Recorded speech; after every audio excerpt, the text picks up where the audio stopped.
Assalamualaikum warahmatullahi wabarakatuh. Innal hamdalillah nahmaduhu wa nasta'inuhu wa nastaghfiruh wa na'udzu billahi min shururi anfusina wa min sayyiati a'malina. May yahdihillahu fala mudilla lahu wa may yudlil fala hadiya lahu. أشهد أن لا إله إلا الله وحده لا شريك له وأشهد أن محمدا عبده ورسوله. قال الله تعالى في القرآن الكريم: أعوذ بالله من الشيطان الرجيم. يا أيها الذين آمنوا اتقوا الله حق تقاته ولا تموتن إلا وأنتم مسلمون. يا أيها الناس اتقوا ربكم الذي خلقكم من نفس واحدة وخلق منها زوجها وبث منهما رجالا كثيرا ونساء واتقوا الله الذي تساءلون به والأرحام إن الله كان عليكم رقيبا. يا أيها الذين آمنوا اتقوا الله وقولوا قولا سديدا يصلح لكم أعمالكم ويغفر لكم ذنوبكم ومن يطع الله ورسوله فقد فاز فوزا عظيما. فإن أصدق الحديث كتاب الله وخير الهدي هدي محمد صلى الله عليه وسلم وشر الأمور محدثاتها فإن كل محدثة بدعة wa kullu bid'atin dhalalah wa kullu dhalalatin finnar, amma ba'd. Al-musyahidun al-kiram, para pemirsa yang dirahmati Allah Subhanahu wa taala. Alhamdulillah, segala puji dan syukur marilah kita haturkan kepada Allah Subhanahu wa taala. Kemudian salawat serta salam semoga selalu tercurahkan pada junjungan besar Nabi kita Muhammad sallallahu alaihi wasallam, juga beserta para sahabatnya, keluarganya, dan segenap kaum muslimin yang selalu istiqamah berpegang teguh dengan Islam sampai hari kiamat kelak. Al-musyahidun al-kiram, para pemirsa yang dirahmati Allah Subhanahu wa taala, melanjutkan pembahasan kita pada kitab Syarah Al-Qawaid Al-Arba' karangan Syekh Shalih Fauzan bin Abdullah Al-Fauzan hafizahullah ta'ala. Dan pada pertemuan yang lalu kita telah masuk pada bahasan kaedah yang pertama. Dan tentunya kita hanya membaca matan pada pertemuan yang lalu. Kita belum membaca keterangan Syekh Shalih Fauzan bin Abdullah Al-Fauzan hafizahullah ta'ala. Oke. Perhatikan al-musyahidun al-kiram, halaman 37 untuk siapapun di antara pemirsa yang memiliki terjemahannya. Al-qa'idatul ula, an ta'lama anna al-kuffara alladhina qatalahum Rasulullah sallallahu alaihi wasallam muqirruna bi anna Allah ta'ala huwa al-khaliqul mudabbir wa anna dhalika lam yadkhulhum fil Islam.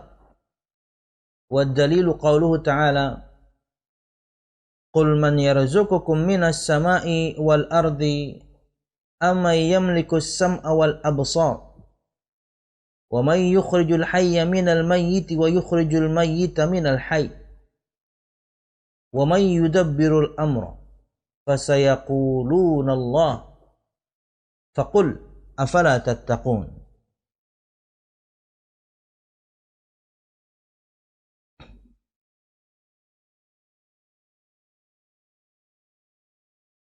Kaidah pertama, kamu harus mengetahui bahwa orang-orang kafir yang diperangi Rasulullah sallallahu alaihi wasallam juga mengakui bahwa Allah Subhanahu wa taala pencipta dan pengatur, maha pencipta dan maha mengatur segala sesuatu. Namun pengakuan itu disebutkan oleh Syekh di sini wa anna dzalika lam yudkhilhum fil Islam. Salah harokat itu ya. Namun pengakuan itu belum memasukkan mereka ke dalam Islam. Padahal mereka mengakui Allah Subhanahu wa taala Maha Pencipta. Padahal mereka mengakui Allah Subhanahu wa taala Maha mengatur segala urusan. Mereka mengesahkan Allah Subhanahu wa taala dalam perbuatan Allah. Mereka mengesahkan Allah Subhanahu wa taala pada tauhid rububiyah. Kamu harus mengetahui bahwa orang-orang kafir yang diperangi Rasulullah sallallahu alaihi wasallam juga mengakui bahwa Allah Subhanahu wa taala adalah pencipta dan pengatur. Maha pencipta dan maha mengatur segala sesuatu. Mereka mengakui itu. Namun pengakuan itu lam yudkhilhum fil Islam. Namun pengakuan itu belum memasukkan mereka ke dalam Islam. Jadi kalau misalnya ada orang yang mendefinisikan Islam hanya seperti orang-orang kafir Quraisy kala itu, hanya pengakuan akan semua perbuatan Allah Subhanahu wa taala, maka belum Islam. Karena harus disempurnakan dengan tauhid uluhiyah. Mengesahkan Allah Subhanahu wa taala dalam perbuatan hamba. Mempersembahkan semua amal ibadah hanya kepada Allah Subhanahu wa taala. Dalilnya adalah firman Allah Subhanahu wa taala, wa dalilu qauluhu ta'ala, qul man yarzuqukum minas sama'i wal ardi amman yamliku as-sam'a wal absara wa man yukhrijul hayya minal mayyiti wa yukhrijal mayyita minal hayyi wa man yudabbirul amr fasayaquluna Allah faqul afala tattaqun. Dalilnya adalah firman Allah Subhanahu wa taala dalam surah Yunus ayat 31. Allah Subhanahu wa taala berfirman yang artinya adalah, katakanlah, siapakah yang memberi rizki kepadamu dari langit dan bumi? Atau siapakah yang berkuasa, atau siapakah yang kuasa menciptakan pendengaran dan penglihatan? Dan siapakah yang mengeluarkan yang hidup dari yang mati dan mengeluarkan yang mati dari yang hidup? Dan siapakah yang mengatur segala urusan? Maka mereka akan menjawab, Allah. Maka katakanlah, mengapa kamu tidak bertakwa kepadanya? Al-Musyahidun al-Kiram, pada pertemuan yang lalu kita telah sebutkan tafsir singkat untuk ayat ini yang menunjukkan bahwa orang-orang kafir di kala itu mereka mengakui akan keesaan Allah Subhanahu wa taala dalam perbuatan Allah Subhanahu wa taala, yaitu tauhid rububiyah. Mengesahkan Allah Subhanahu wa taala dalam perbuatan Allah, mencipta, mengatur, menghidupkan, mematikan, memberikan rizki, dan lain sebagainya. Mereka mengakui. Dan juga disebutkan di ayat-ayat yang lain juga demikian. Kita akan sebutkan pada syarah Syekh Al-Fauzan. Wallahu a'lam bishawab. Nah, berikut keterangan beliau. Berkata Syekh Shalih Fauzan bin Abdullah Al-Fauzan hafizahullah ta'ala, Al-Qaidatul Ula, kaidah yang pertama di antara total 4 yang kita akan bahas, agar kita tahu apa itu syirik dan dengannya kita bisa mentauhidkan Allah Subhanahu wa taala dengan benar. An ta'rifa anna al-kuffara alladhina qatalahum Rasulullah sallallahu alaihi wasallam kanu muqirrina bi tauhidir rububiyyah. ومع ذلك إقرارهم بتوحيد الربوبية لم يدخلهم في الإسلام lam yuharrim dima'ahum wala amwalahum. Kaidah yang pertama, kata Syekh Al-Fauzan hafizahullah taala, agar kamu mengetahui bahwasanya orang-orang kafir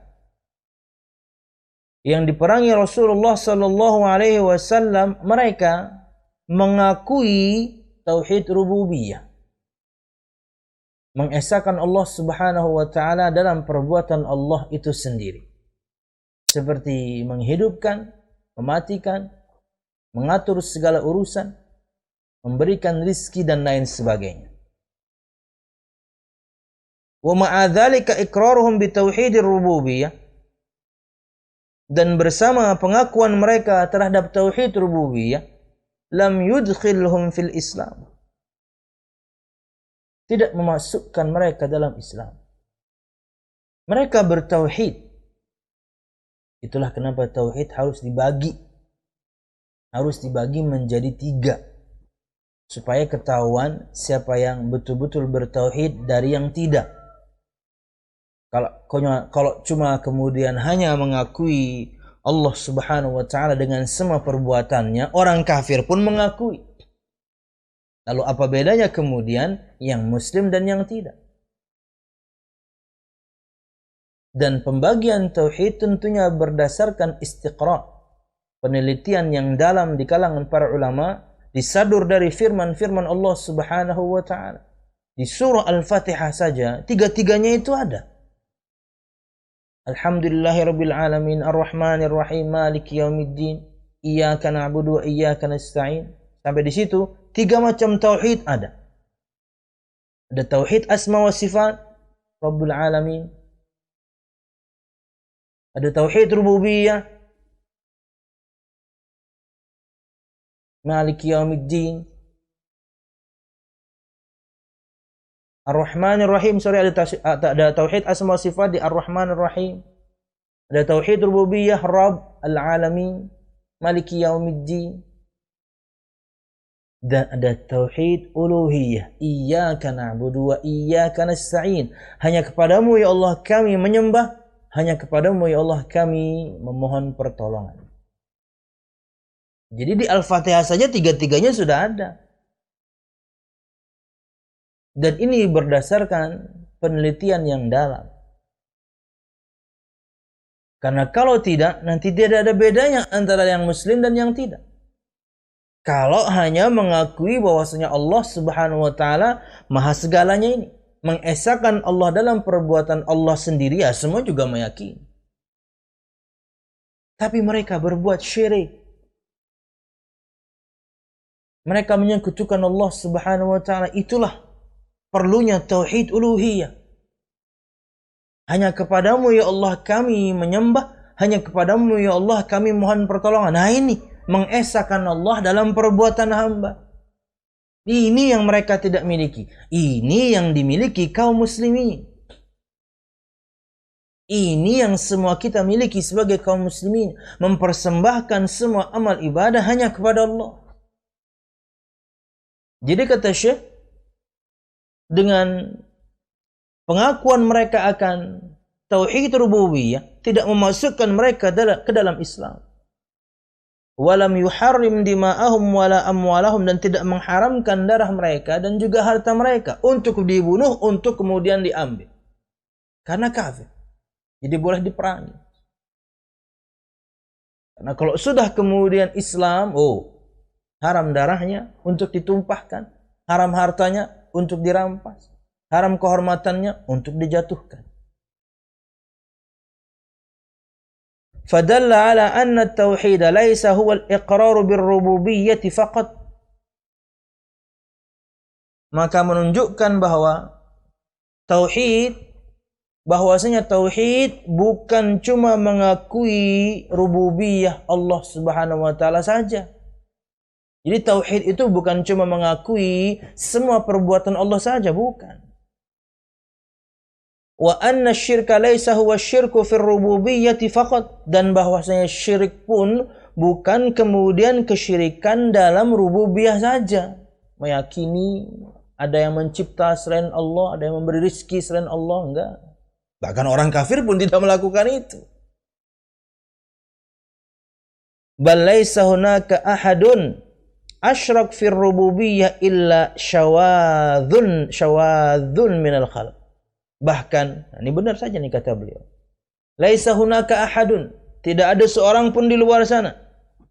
Asyraka fir rububiyyah, berbuat syirik dalam perkara rububiyah, enggak ada.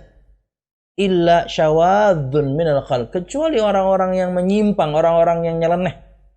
Karena orang kafir saja meyakini Allah pemberi rizki, pengatur segala urusan, pencipta. Orang kafir saja mengakui. Sampai kemudian ada yang meyakini ada pencipta yang lain, pemberi rizki yang lain, pengatur urusan yang lain. Itu hanya orang yang error. Syawad, saya terjemahkan error sajalah. Syadz, nyeleneh, nyimpang. Jadi nyimpangnya tuh nyimpang banget. Karena orang kafir saja mengakui. Wa illa fa kullul umami tuqirru bi tauhid rububiyyah. Jadi hanya orang yang nyeleneh saja yang sampai menyekutukan Allah Subhanahu wa taala dalam tauhid rububiyah.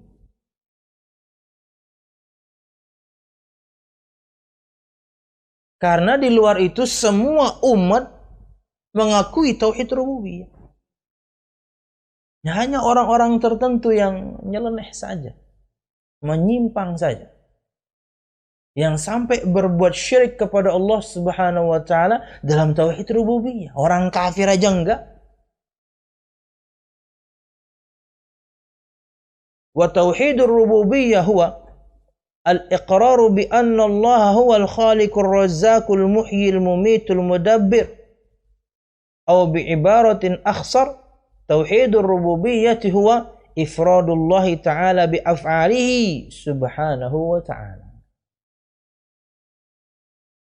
Dan tauhid rububiyah itu adalah ikrar, pengakuan bahwasanya Allah Subhanahu wa taala adalah Maha Pencipta, Maha Pemberi rizki, menghidupkan, mematikan, mengatur segala urusan.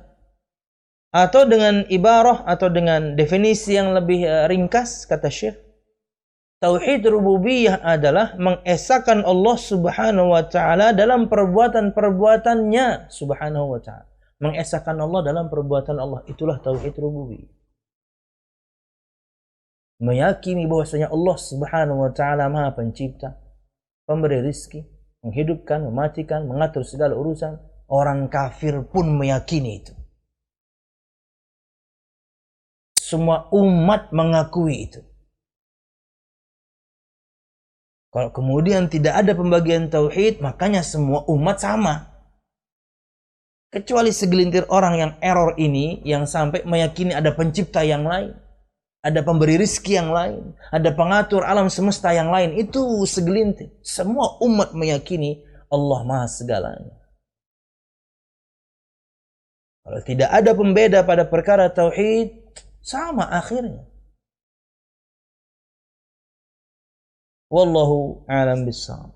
Kemudian kata Syekh, fala ahada minal khalqi idda'a anna hunaka ahadan yakhluqu ma'allah aw yarzuqu ma'allah aw yuhyi wa yumit aw yumit, balil musyrikuna muqirruna bi anna Allah huwal khaliqur razzaqul muhyil mumitul mudabbir. Maka tidak ada seorang pun di antara makhluk yang mengakui bahwasanya ada di luar sana pencipta selain Allah Subhanahu wa taala, pemberi rizki selain Allah atau bersama Allah, yang bisa menghidupkan dan mematikan selain Allah. Enggak ada. Tidak ada di luar sana dari makhluk Allah Subhanahu wa taala yang mengakui. Bahkan sebaliknya, balil musyrikuna muqirruna bi anna Allah huwal khaliqur razzaq al-muhyi al-mumit al-mudabbir. Bahkan orang-orang musyrikin mengakui bahwasanya Allah Subhanahu wa taala dialah sang pencipta, pemberi rizki, yang menghidupkan, yang mematikan, dan yang mengatur segala urusan.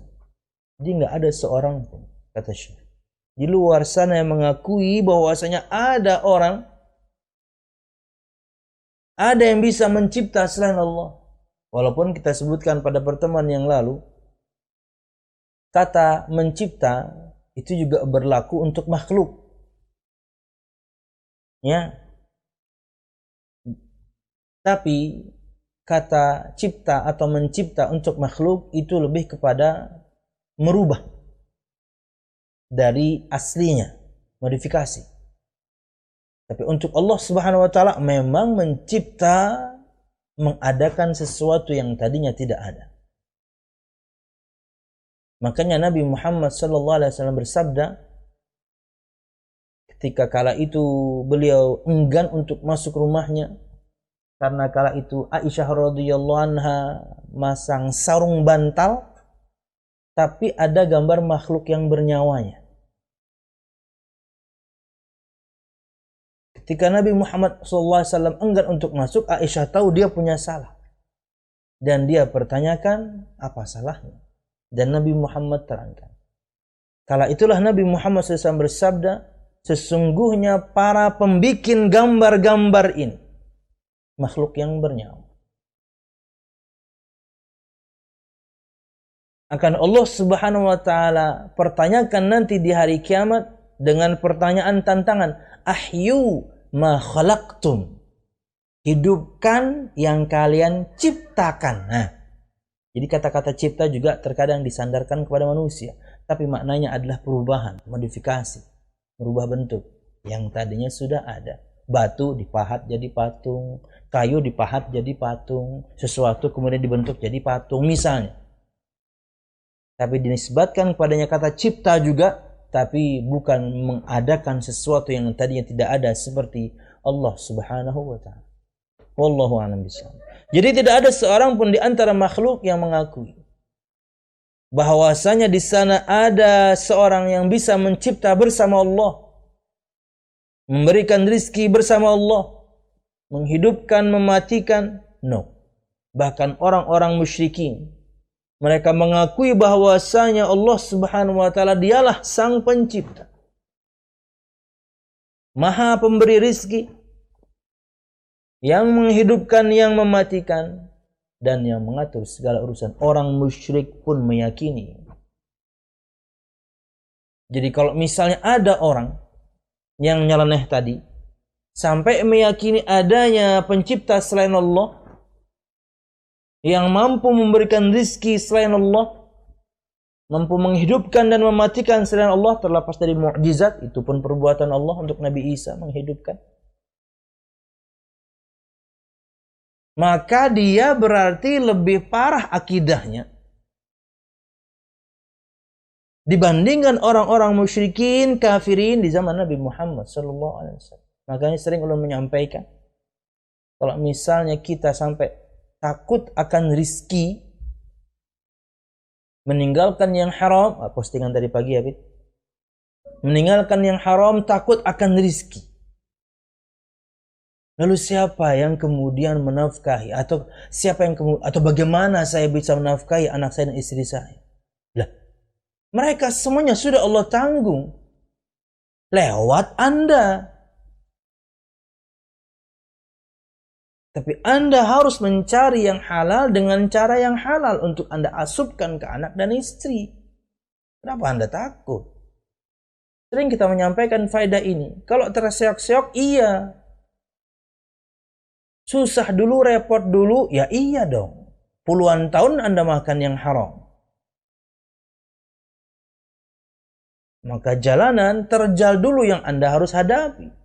Biasa gaji 20-30 juta, sekarang penghasilan cuma 300 ribu sebulan. Gimana Anda memanagenya? Terseok-seok dulu. Tapi halal, tapi berkah, cukup. Kalau sampai kemudian, na'udzubillah, hilang keyakinan itu, Allah yang maha memberikan rizki, Anda lebih parah dibandingkan orang kafir Quraisy. Karena mereka saja meyakini Allah yang memberikan rizki, Maha mencipta, menghidupkan, mematikan, mengatur segala urusan. Orang musyrik saja meyakini itu. Kenapa kita tidak? Perhatikan firman Allah Subhanahu wa taala dalam surah Luqman ayat 25. Allah Subhanahu wa taala berfirman, "Wala in sa'altahum man khalaqas samawati wal arda la yaqulunna Allah." Yang artinya adalah, dan sesungguhnya jika kamu tanyakan kepada mereka, siapakah yang menciptakan langit dan bumi, tentu mereka akan menjawab, Allah. Makanya orang yang meyakini ada pencipta yang lain selain Allah lebih parah dibandingkan keyakinan orang kafir Quraisy zaman Nabi Muhammad SAW. Wahai Muhammad, jika kamu tanyakan kepada mereka siapa pencipta langit dan bumi, jawaban mereka Allah. Mereka mengesahkan Allah dalam perbuatannya. Jadi kalau kemudian tauhid kita hanya tauhid rububiyah, mengesahkan Allah dalam perbuatannya, ya kita sama orang kafir sama. Nggak ada beda. Makanya kalau keyakinannya hanya seperti ini, akhirnya ketika ada yang berbuat syirik, membiarkannya. Mentidakpapakan orang berbuat syirik. Yang penting kan mengesahkan Allah dalam perbuatan Allah. Lah, repot kalau begitu. Yang kita bahas itu sebagai pembeda tauhid uluhiyahnya. Mengesahkan Allah Subhanahu wa taala dalam perbuatan hambanya. Apakah dia persembahkan amal ibadahnya hanya kepada Allah? Itu bahasannya. Kepada patung, kepada kuburan, kepada orang saleh, syirik. Itu yang dibahas. Juga dalam ayat yang lain Allah Subhanahu wa taala berfirman dalam surah Al-Mu'minun ayat 86 87. Allah Subhanahu wa taala berfirman, Qul man rabbus samawati sab'i wa rabbul 'arsyil 'azim sayaquluna lillah. Yang artinya adalah, katakanlah siapakah yang empunya langit yang 7 dan siapa yang empunya arsy yang besar yang agung. Siapa yang memiliki? Mereka akan menjawab, kepunyaan Allah. 7 lapis langit, 7 lapis bumi, siapa yang punya? Allah yang punya. Ini orang kafir ini. Siapa yang memiliki arsy yang megah, yang agung? Allah. Bahkan fitrah mereka mengatakan Allah Subhanahu wa taala bersemayam di atas arsy. Kan gitu. Ini fitrah manusia. Sering saya mencontohkan dengan selebrasi para penggiat olahraga misalnya. Mau olahraga apapun, kalau sudah menang gitu ya, juara ngegolin atau juara apa gitu ya, lihat ekspresi mereka ketika mereka menyambut sorak-sorai penonton dengan ketika mereka menengadah ke langit, bahkan dengan menunjuk terkadang. Itu orang kafir. Orang kafir aja begitu. Ya, sering lihat ya? Iya. Beda dong ketika mereka menyambut sorak-sorai penonton. Atau kalau misalnya kasusnya di F1 atau MotoGP, biasanya podiumnya rada tinggi, mereka menyambut sorak-sorai kru atau penonton ke bawah. Beda. Itu orang kafir. Kalau muslim meyakini Allah di mana-mana, Allah di diri kata masing-masing, ya lebih parah dong dibandingkan orang kafir. Simple aja. Kenapa? Itu fitrah manusia. Orang yang mungkin misalnya jauh dari agama saja, atau minim sekali misalnya pemahaman tentang agamanya saja, itu refleks kok mereka mengatakan, ya terserah yang di atas. Begitu. Orang awam. Ini ustadznya malah nggak paham. Wallahu a'lam bishawab. Oke. Kemudian disebutkan oleh beliau di sini, Iqra'ul ayat min akhir suratil Mu'minun.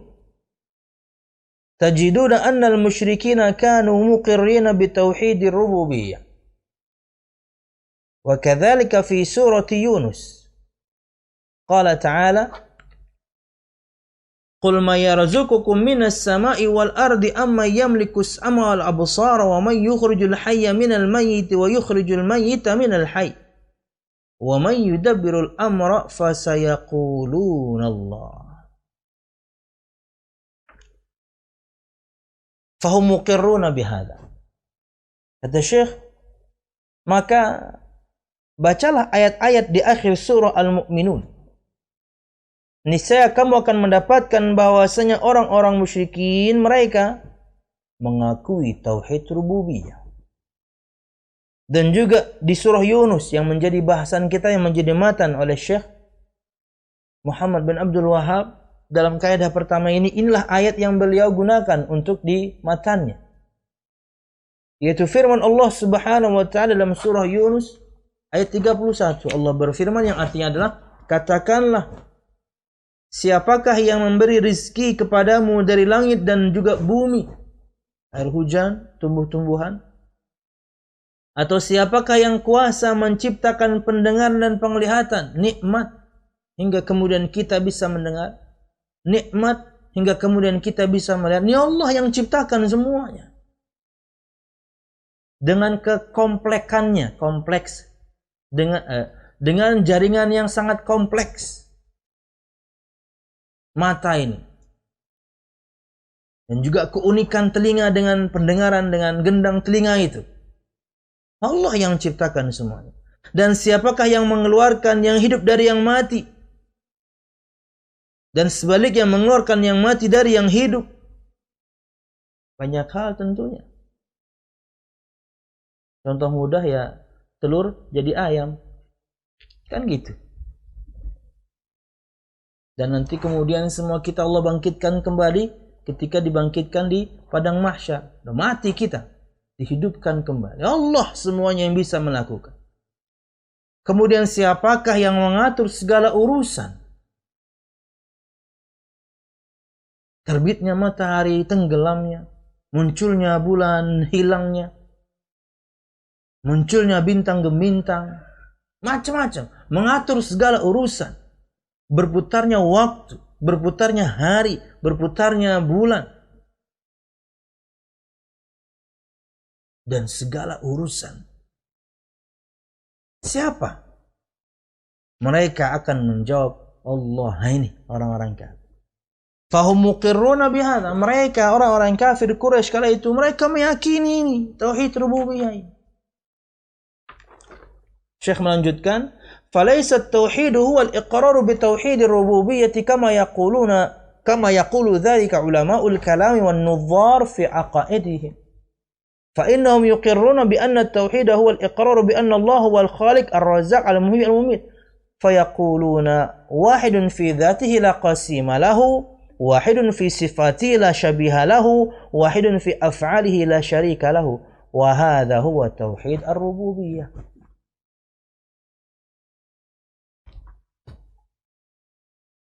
Maka tauhid itu bukan cuma meyakini atau mengakui dengan tauhid rububiyah saja, sebagaimana yang dikatakan oleh para ulama ahli kalam, ahli filsafat dalam akidah-akidah mereka.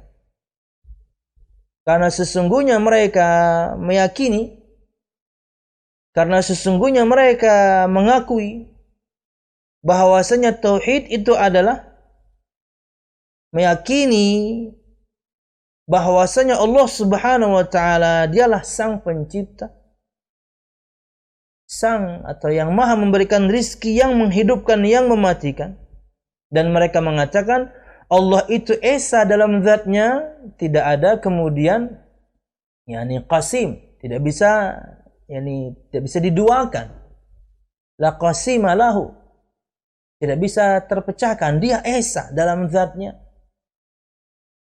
Wahidun fi sifatihi la syabiha lahu, esa dalam sifatnya, tidak ada yang serupa dengannya. Wahidun fi af'alihi la syarika lahu, esa dalam perbuatannya, tidak ada sekutu baginya. Ini tauhid rububiyah. Ini hanya tauhid rububiyah. Ini keyakinan orang-orang musyrikin zaman itu. Ini keyakinan ahli kalam, ahli filsafat. Tauhid rububiyah doang. Irji'u ila ayyi kitabin min kutubi ulama'il kalam. Tajidunahum la yakhrujuna an tauhidir rububiyah. Kata Syekh, kembalilah, rujuklah. Kitab apa saja yang mereka karang. Dari para ulama ahli kalam, ahli filsafat.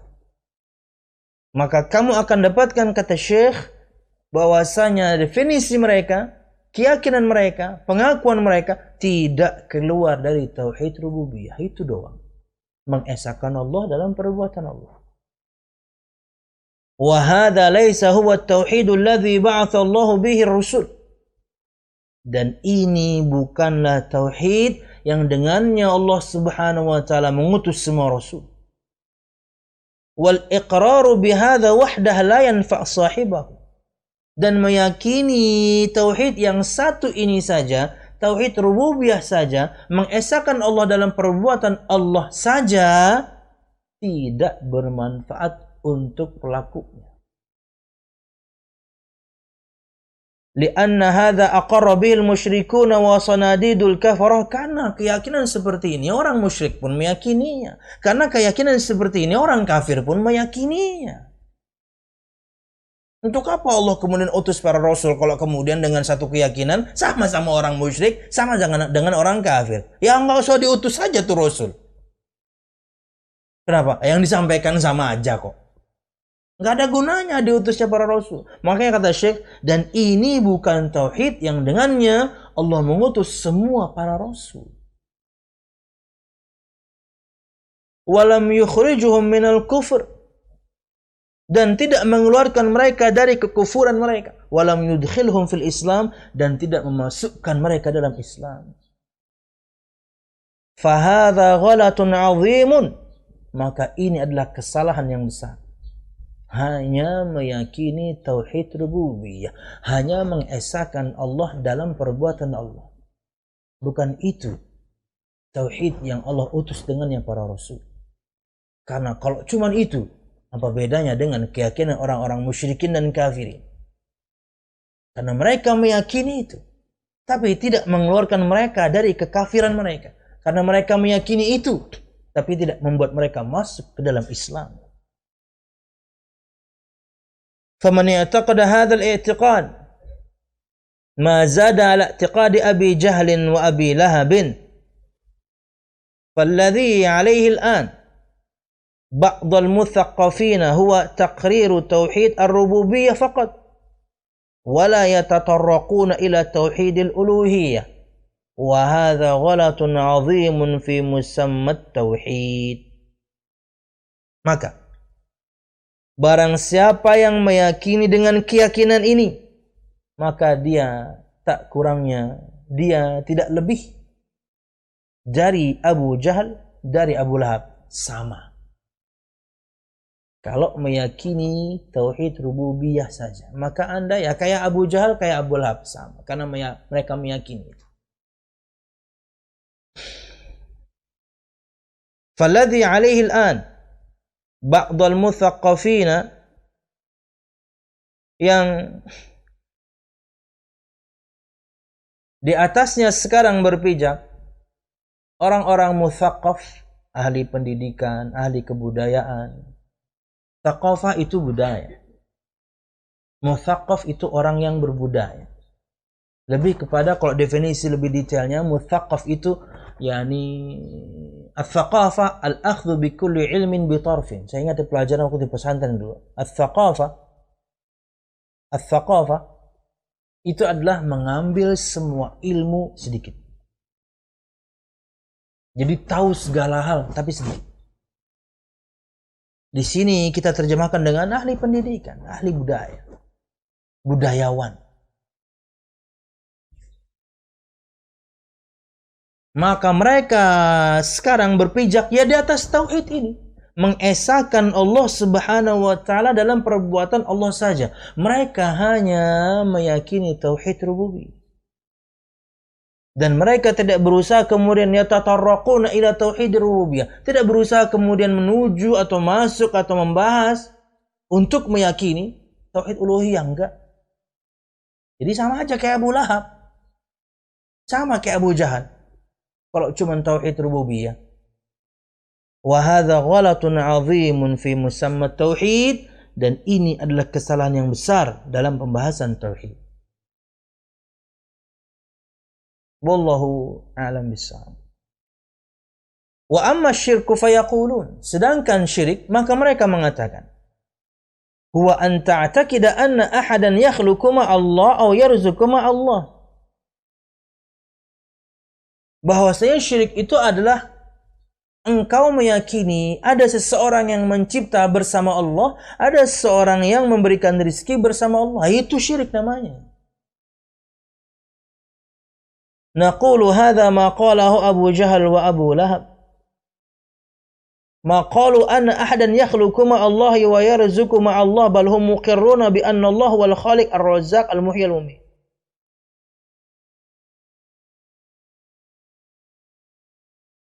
Ini yang dikatakan Abu Jahal dan Abu Lahab kalau begini. Atau bahkan lebih parah ini. Iya dong.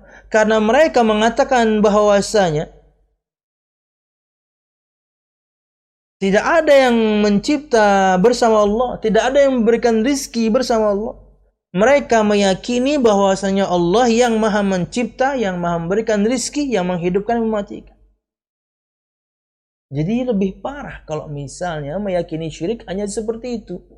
Anda meyakini ada pencipta bersama atau selain Allah, ada pemberi rizki bersama atau selain Allah. Abu Jahal, Abu Lahab aja nggak kayak gitu.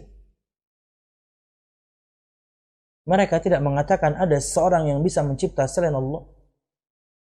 Mereka tidak mengatakan ada yang bisa memberikan rizki selain Allah. Mereka meyakini dalam perbuatan Allah. Kata Syekh,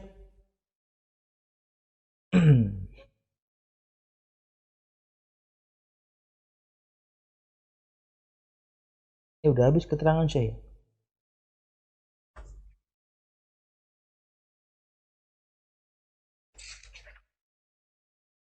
Iya, sudah selesai. Wallahu a'lam bishawab. Maka kalau misalnya seseorang meyakini tauhid hanya rububiyah saja, yaitu mengesahkan Allah Subhanahu wa taala dalam perbuatan Allah itu sendiri, maka orang musyrikin pun melakukannya.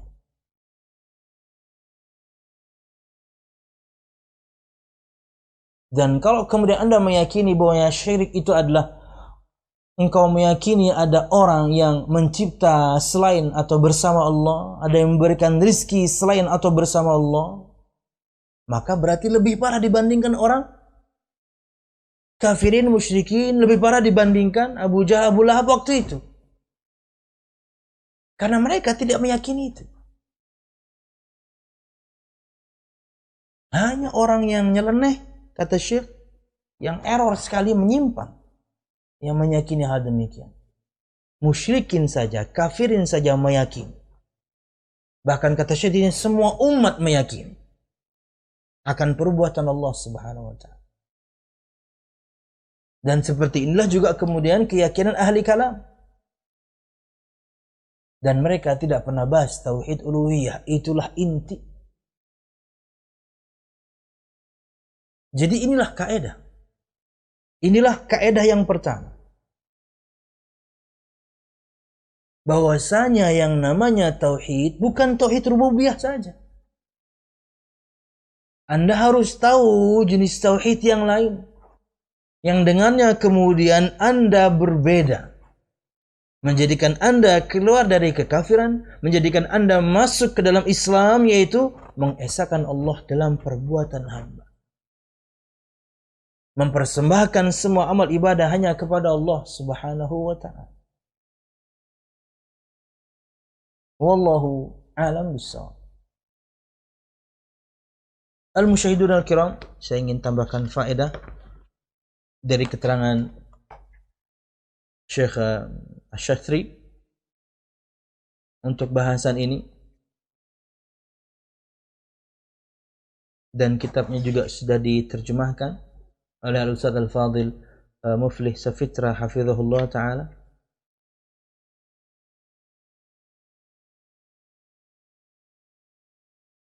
Kata Syekh, maka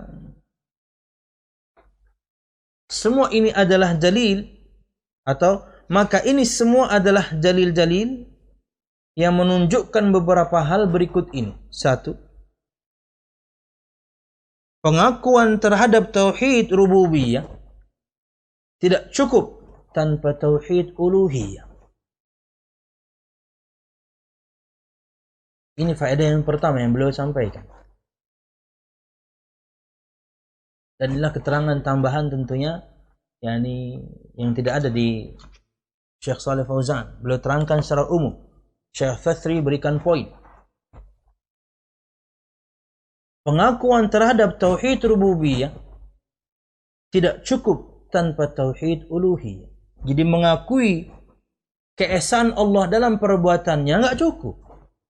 Karena orang musyrikin pun mengakui itu. Tidak mengeluarkan mereka dari kekufuran mereka. Tidak memasukkan mereka ke dalam Islam. Kecuali dengan tauhid uluhiyah. Mengesahkan Allah dalam perbuatan kita. Mengesahkan Allah dalam perbuatan hamba. Maka semua amal ibadah kita, persembahkanlah hanya kepada Allah. Baik itu amalan hati, amalan lisan, amalan anggota badan. Jangan persembahkan kepada orang saleh, apalagi yang sudah meninggal. Jangan persembahkan kepada kuburan. Itulah hakikat kesyirikan. Menyamakan selain Allah dengan Allah dalam segala hal, dan itu adalah kekhususan dan keistimewaan Allah Subhanahu wa taala. Yang maha mendengar Allah, yang maha menjawab doa itu Allah. Ketika Anda mempersembahkan doa Anda kepada selain Allah, syirik. Itulah yang namanya syirik.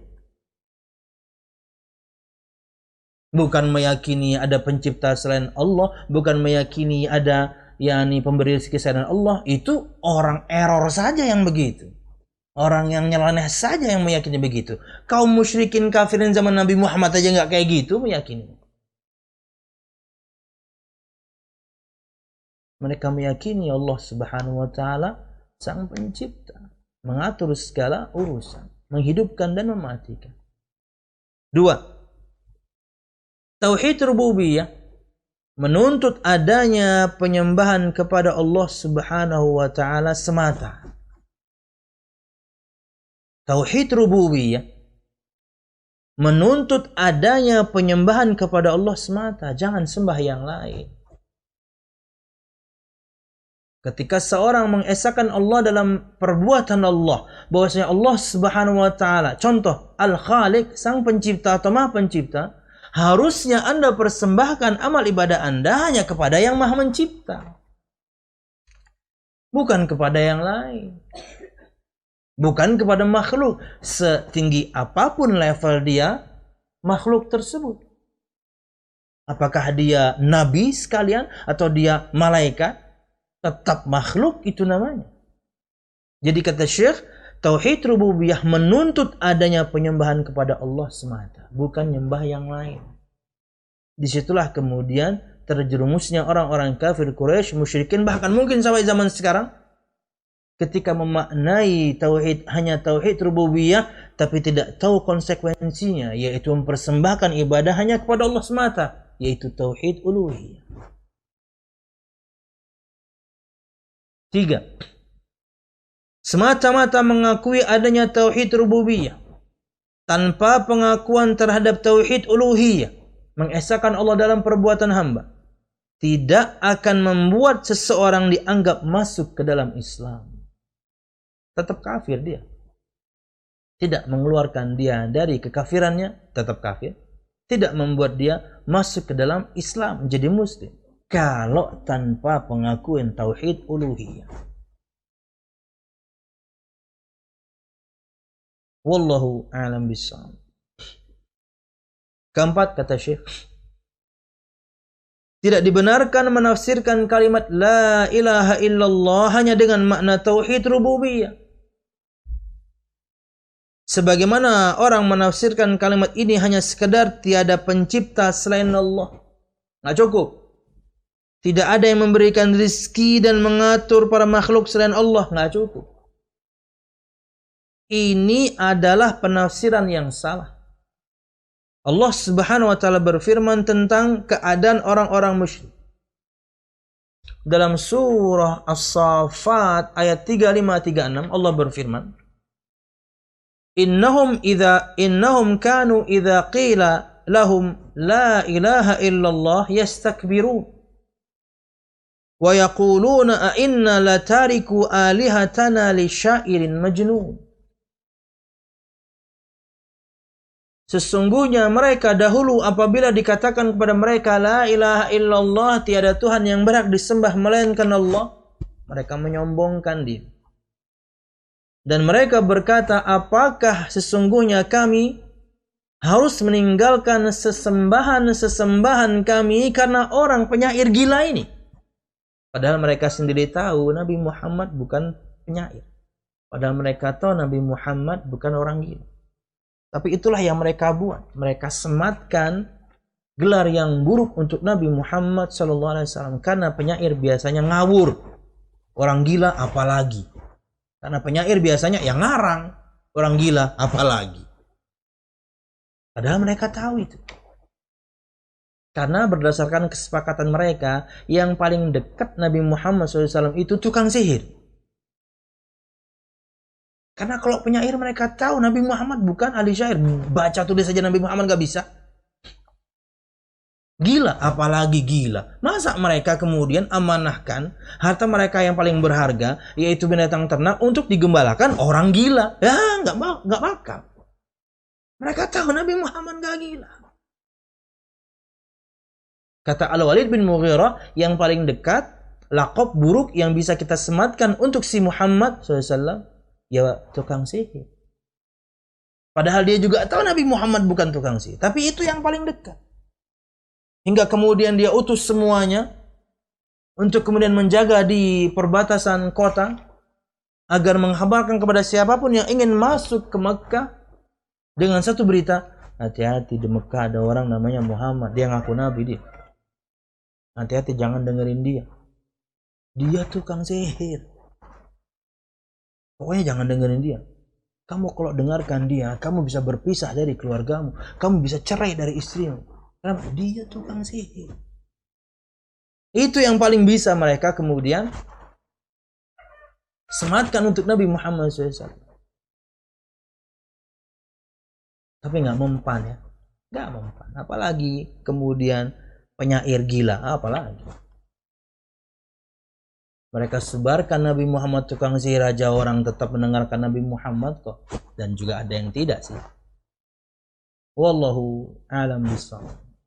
Kata Syekh, kesombongan mereka tidak lain karena mereka mengetahui bahwa makna kalimat la ilaha illallah itu sebenarnya adalah mengesahkan Allah dalam peribadatan dan penyembahan serta tidak memalingkan kepada yang lain. Mereka tahu ini padahal. Cuman mereka sombong. Ketika dikatakan la ilaha illallah mereka tahu maknanya. Makanya Nabi Muhammad kala itu pernah marahkan kepada seorang sahabat ketika dia sudah memojokkan seorang kafir dalam sebuah peperangan, dan orang itu kemudian tiba-tiba mengatakan la ilaha illallah dan tetap dia tebas kepalanya. Kenapa? Karena orang kafir waktu itu tahu makna ini. Kalau sudah mengatakan la ilaha illallah berarti la ma'buda bihaqqin illallah. Tidak ada sesembahan yang berhak untuk disembah selain Allah. Tidak Tuhan yang berhak disembah selain Allah. Mereka tahu makna itu ketika mengatakan la ilaha illallah. Tetap ditebas sama sahabat. Makanya Nabi Muhammad marah. Aqataltahu ba'da an qala la ilaha illallah. Apa kamu tetap bunuh dia padahal dia telah mengatakan la ilaha illallah? Sahabat ini membela diri. Usamah lebih tepat. Ya Rasulullah innama qalaha ta'awudhan. Wahai Rasul, dia mengatakan yang demikian itu karena ta'awudz saja, karena berlindung saja supaya saya enggak tebas kepalanya. Oh, asyaqaqta qalbah. Kata Nabi Muhammad, apa kamu sudah belah dadanya? Maksudnya, apa kamu tahu isi hatinya? Kan kamu nggak tahu isi hatinya. Kita menghukumi orang itu hanya secara zahir. Dia bersyahadat, oh muslim berarti, selesai. Muslim berarti. Dan Usamah menyesal luar biasa. Dan dia berharap kala itu belum masuk Islam.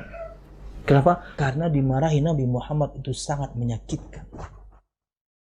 Orang paling sabar sejagat raya marah kepada Anda, berarti kesalahan Anda sangat fatal. Wallahu a'lam bishawab.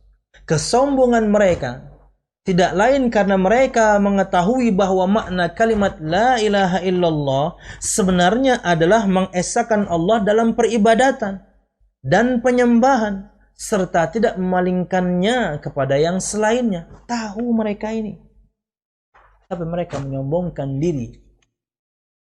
Makanya Nabi Muhammad sampai marah dengan cerita yang tadi, karena mereka tahu maknanya ketika mengatakan la ilaha illallah. Itu parahnya, ini sebagian di antara kaum muslim maknanya dia nggak tahu. Syahadat dia tapi syirik perbuatannya. Syahadat dia tapi doanya kepada yang lain selain Allah. Syahadat dia tapi amalnya dia persembahkan kepada yang lain selain Allah. Berarti kan nggak faham makna syahadat. Wallahu a'lam bishawab. Di sini juga bisa disimpulkan bahwa tafsir yang benar dari kalimat la ilaha illallah adalah tauhid uluhiyah, bukan semata tauhid rububiyah. Bukan semata mengesahkan Allah dalam perbuatan Allah, tapi juga mengesahkan Allah subhanahu wa ta'ala dalam perbuatan hamba. Dengan peribadatan, dengan penyembahan, hanya dia beribadah, dia hanya beribadah dan hanya menyembah kepada Allah subhanahu wa ta'ala. Wallahu a'lam bishawab. Yang kelima dan yang terakhir, syirik adalah masalah tauhid rububiyah. Syirik dalam masalah tauhid rububiyah hanya ada sedikit dan jarang terjadi. Hanya orang-orang nyeleneh yang tadi, yang meyakini ada pencipta selain Allah. Hanya sedikit dan jarang terjadi, kata Syekh. Tidak seperti syirik pada tauhid uluhiyah, banyak. Itulah yang terjadi. Itulah yang diperangi oleh banyak dai. Ketika menyampaikan tauhid, ya ini intinya. Karena dalam tauhid rububiyah semua kita mengesahkan, tapi dalam tauhid uluhiyah itulah sebagian kaum muslimin ada penyimpangan. Karenanya tujuan pengutusan para nabi dan rasul adalah untuk memperingatkan manusia dari syirik dalam tauhid uluhiyah. Mempersembahkan ibadah kepada selain Allah, itu yang menjadi tujuan dakwah Nabi dan Rasul, supaya ibadah Anda hanya Anda persembahkan kepada Allah. Allah berfirman, "Walaqad ba'atsna fi kulli ummatin rasulan an i'budullaha wajtanibut taghut." Berapa tuh? An-Nahl 36 ya? Pokoknya ada di Quran deh. Dan ayatnya nomor 36. Lupa saya surah apa ya. Allah subhanahu wa ta'ala berfirman, dan telah kami utus pada setiap umat zaman generasi seorang rasul. Untuk apa? Agar dia menyeru, "Ubudullah," sembahlah Allah subhanahu wa ta'ala saja. Semua dakwah Nabi dan Rasul sama. Semua dakwah Nabi dan Rasul sama. Untuk menyeru, untuk semua mereka, agar hanya mempersembahkan semua amal ibadah mereka kepada Allah. Hanya menyembah Allah. Karenanya tujuan pengutusan para Nabi dan Rasul adalah untuk memperingatkan manusia dari syirik dalam tauhid uluhiyah, karena mereka menyembah yang lain, mempersembahkan amal kepada yang lain, kepada selain Allah subhanahu wa ta'ala. Para nabi dan rasul tidak banyak bersentuhan langsung dalam dakwah mereka dengan tauhid rububiyah, kecuali sebatas untuk mengenalkan Allah dan mengajak manusia untuk menetapkan dan mengakui tauhid uluhiyah. Jadi sedikit bahasan mereka akan rububiyah karena orang udah tahu. Tapi untuk lebih mengenalkan, memastikan, memantapkan, dan tujuannya untuk menyampaikan agar mereka mengakui tauhid uluhiyah, mempersembahkan amal ibadah hanya kepada Allah.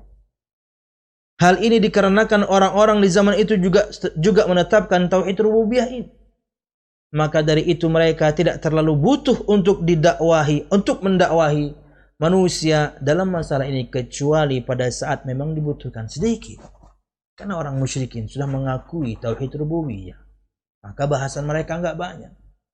Tauhid uluhiyah lah inti dakwah mereka agar mereka tidak berbuat syirik dalam tauhid uluhiyah, menyamakan selain Allah dengan Allah dalam perkara yang itu adalah kekhususan Allah dan keistimewaan Allah Subhanahu wa taala. Wallahu a'lam bishawab. Ini yang bisa kita sampaikan. Mudah-mudahan bermanfaat. Salah dan khilaf ulum, mohon maaf. Mudah-mudahan kajian kita diberkahi Allah Subhanahu wa taala. Amin ya rabbal alamin. Dengan ini tentunya kaidah yang pertama sudah kita fahami, bahwasanya kamu harus tahu bahwasanya orang-orang kafir yang Rasulullah SAW itu memerangi mereka, mengakui bahwasanya Allah Subhanahu wa taala Maha Pencipta, Maha mengatur segala urusan, dan bahwasanya itu semuanya tidak membuat mereka masuk dalam Islam, karena itu hanya tauhid rububiyah. Mereka tidak keluar dari kekafiran mereka dan mereka tidak masuk ke dalam Islam karena mereka menyekutukan Allah dalam tauhid uluhiyah. Karena jika ditanya siapa yang menghidupkan, mematikan, jawabannya Allah. Memberikan rizki dari langit dan bumi, jawabannya Allah. Menciptakan, mengatur segala urusan, jawaban mereka Allah. Ini kaidah pertama. Jadi jangan sampai kemudian kita terjerumus kepada kesyirikan kepada Allah dalam tauhid uluhiyah karena kita hanya meyakini. Karena orang kafir meyakini. Abu Jahal, Abu Lahab meyakini. Itulah kenapa kita harus belajar kaidah ini. Kaidah memahami tauhid di saat yang sama kaidah memahami syirik juga. Wallahu a'lam bishawab. Ini yang bisa kita sampaikan. Mudah-mudahan bermanfaat. Salah dan khilaf ulun, mohon maaf. Mudah-mudahan kajian kita diberkahi Allah Subhanahu wa taala. Amin ya rabbal alamin.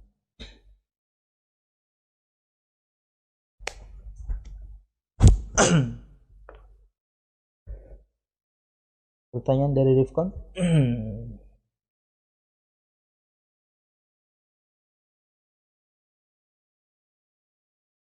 Assalamualaikum Ustadz, bagaimana hukumnya bekerja di toko, di warung sembako yang juga menjual rokok? Semoga Allah Subhanahu wa taala berikan Anda kemudahan untuk mencari pekerjaan di tempat yang lain. Karena secara tidak langsung atau bahkan langsung Anda bagian dari tolong menolong dalam kemaksiatan kepada Allah Subhanahu wa taala. Tidak sedikit kaum muslimin yang mereka juga ingin ikut franchise atau ikut waralabanya minimarket yang ramai ini, tapi mereka terhalang karena semuanya menjual rokok. Perkara yang buruk. Dan mau tidak mau Anda berarti tolong menolong, nah ini dalam dosa. Ketika ingin mendaftar untuk kemudian ikut waralabanya, tapi kemudian kita punya persyaratan, saya nggak mau jual rokok, ya mereka nggak mau perusahaan karena penghasilan di antara terbanyak dari situ.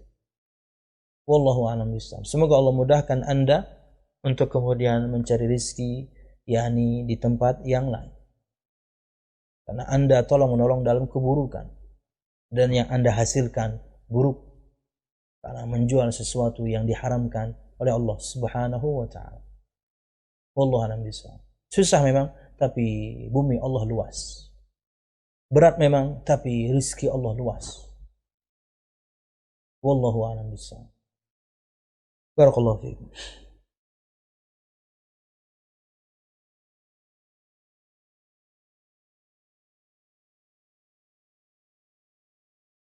Bagaimana cara ketika berhadapan dengan orang yang ketika disampaikan masalah menyerahkan ibadah hanya kepada Allah, justru dibalas dengan ucapan jangan merasa paling benar sendiri, sial.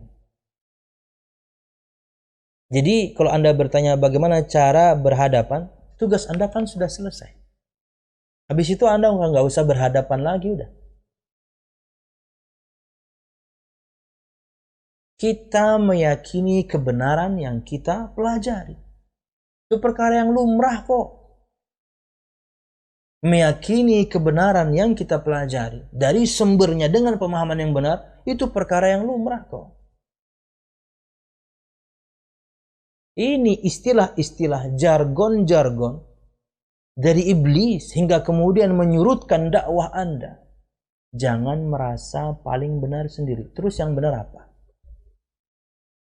Dan mereka tidak menyampaikan apa-apa. Jadi murni hanya kata penolakan.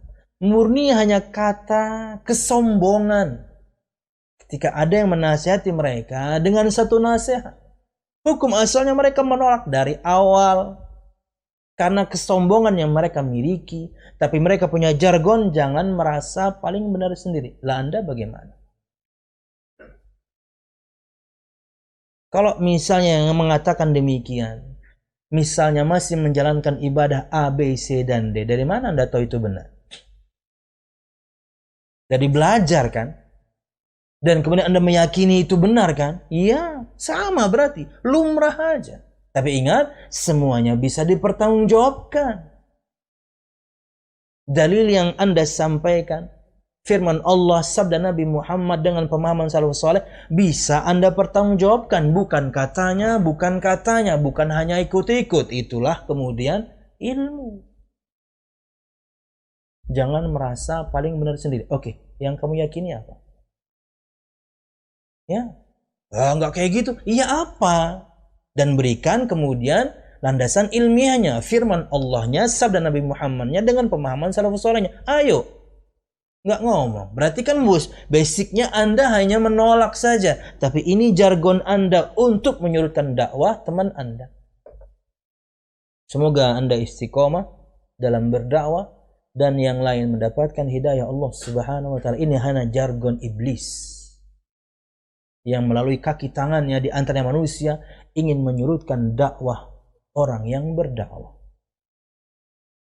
Yakin dengan kebenaran yang kita pelajari, perkara yang lumrah saja dong.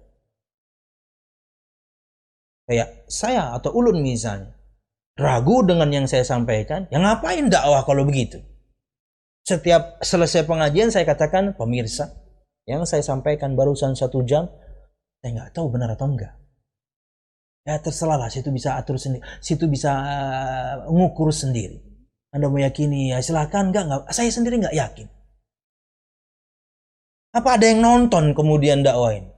Apa kemudian ada yang hadir pengajian kalau misalnya di masjid? Nggak ada. Walau ustadznya nggak yakin kok.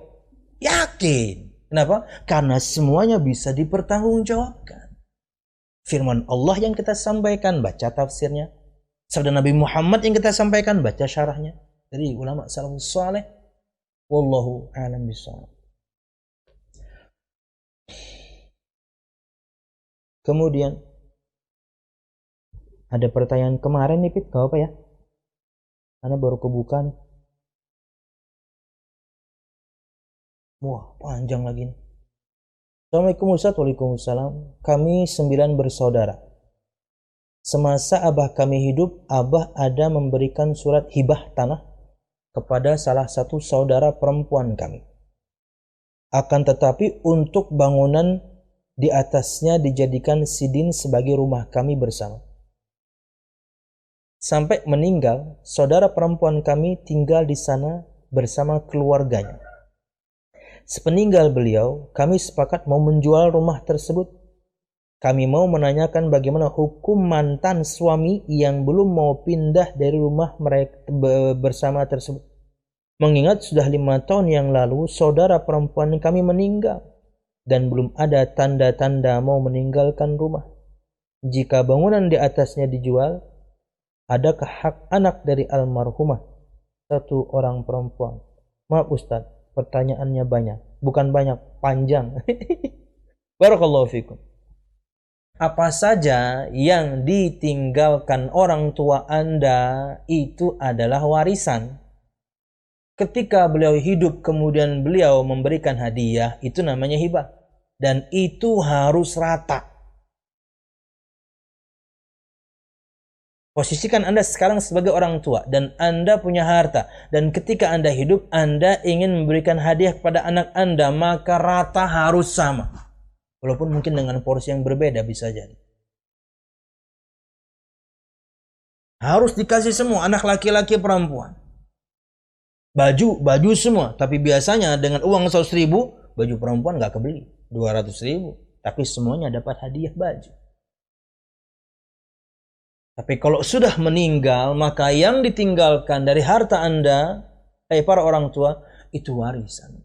Setelah tentunya pengurusan jenazah dengan harta Anda ditunaikan, setelah tentunya urusan utang piutang diselesaikan, Anda punya utang dibayarkan dari harta Anda, orang punya utang ke Anda ditagih semuanya. Setelah itu baru kemudian jadi warisan. Dan untuk anak, maka inilah ketentuan syariat.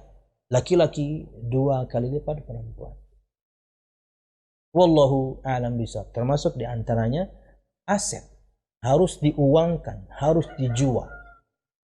Karena semuanya punya hak di bawahnya. Akan sangat repot kalau misalnya salah satu di antara Anda, hai para ahli waris, ada yang meninggal dan warisan belum dibagi. Makin repot ngitungnya. Wallahu a'lam bishawab. Anda obrolkan saja baik-baik bahwasanya peninggalan abah, aset yang ditinggalkan abah adalah warisan. Ini harus dijual. Kemana kemudian kami tinggal?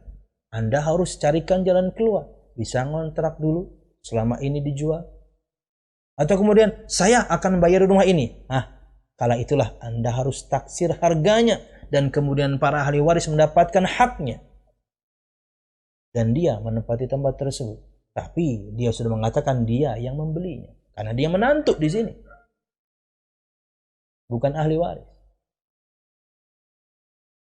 Dan ketika itu sudah dibagi, kakak Anda kan yang perempuan meninggal. Anak-anaknya dapat. Suaminya dapat. Ini ipar Anda nih dapat. Kenapa? Ya, karena istrinya sudah meninggal kan. Saudara Anda meninggal. Itu kan istri dia. Maka suami dapat, anak dapat. Itulah yang harus dihitung. Itulah yang harus dibagi. Jangan sampai misalnya ini belum dihitung dan dibagi, salah seorang di antara Anda ada yang meninggal dan di ahli waris, makin repot nanti hitungannya. Bicara baik-baik. Kalau perlu kemudian undang orang ketiga, ustadz yang dia panuti. Kalau perlu kemudian mungkin ke pengadilan agama, ya selesaikan. Karena ada hak banyak orang yang harus diserahkan kepadanya haknya. Jangan zalim. Tidak boleh zalim. Kezaliman akan mendatangkan kegelapan-kegelapan di hari kiamat. Kegelapan literally betul-betul gelap. Karena kita perlu cahaya untuk melewati as-sirat. Anda gelap. Wallahu a'lam bishawab. Barakallahu fiikum. Terakhir.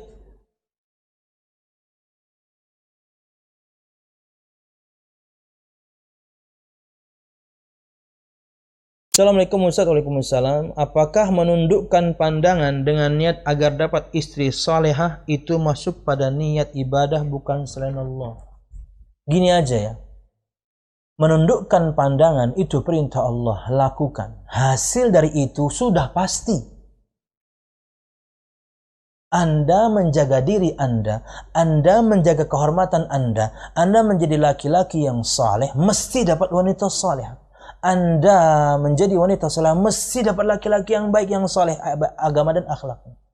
Ya, itu sudah jelas. Pahalanya itu sudah pasti.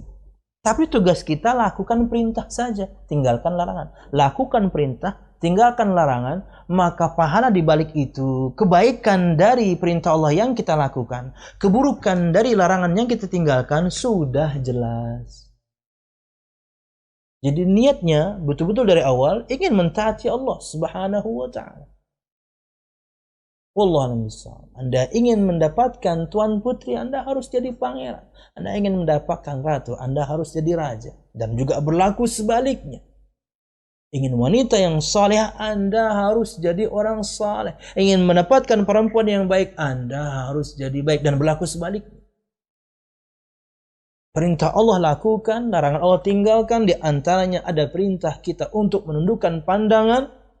Hasil dari perintah pasti kita dapatkan itu. Oh, sudah satu paket lah kasarnya. Tidak ada satu perintah, kata Syekh As-Sa'di, tidak ada satu perintah kecuali di baliknya begitu banyak manfaat menanti, dan tidak ada satu larangan kecuali di baliknya begitu banyak keburukan juga menanti. Itu sudah pasti. Maka taati Allah Subhanahu wa taala, perintahnya lakukan, larangannya tinggalkan, hasil dari itu pasti sudah ada. Wallahu a'lam bishawab. Ini yang bisa kita sampaikan. Mudah-mudahan bermanfaat. Salah dan khilaf, mohon maaf. Mudah-mudahan kajian kita diberkahi Allah Subhanahu wa taala. Amin ya rabbal alamin. Subhanakallahumma bihamdika asyhadu an la ilaha illa anta astaghfiruka wa atubu ilaik. Wassalamualaikum warahmatullahi wabarakatuh. Terima kasih. Jazakumullah khairan wa barakallahu fikum. Video ini dibuat atas partisipasi dari donasi Anda.